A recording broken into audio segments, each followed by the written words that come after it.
Shanti, ano na nangyayari? Ang laki ho ng tinaas ng total votes nyo from last night. Lahat ng mga bagong botong pumasok na punta sa inyo. Oh my God! O di, lamang na tayo. Ano, panalo na? Ay, hindi pa rin. So, Sir Miguelito has 324,349 votes. Si Tanggol, 353,797.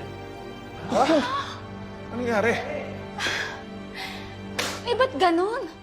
Kagabi lang ang laki ng lamang ni Tanggol, ah. Hindi yan katanggap-tanggap. Walang nadagdag sa boto ni Tanggol. Puro lang kay Miguelito, ang mga bagong butante.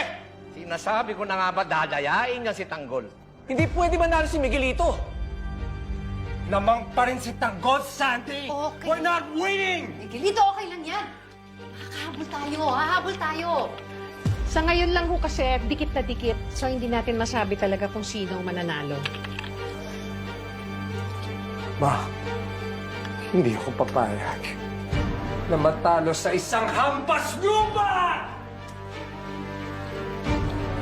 Kasi Tanggol,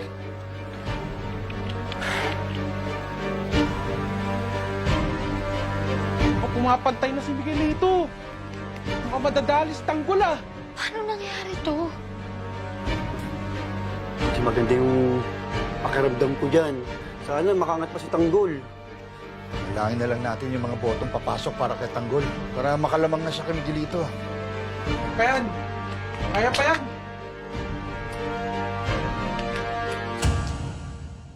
Hey! Mabuhay mga chikaninis! Welcome ulit sa ating live!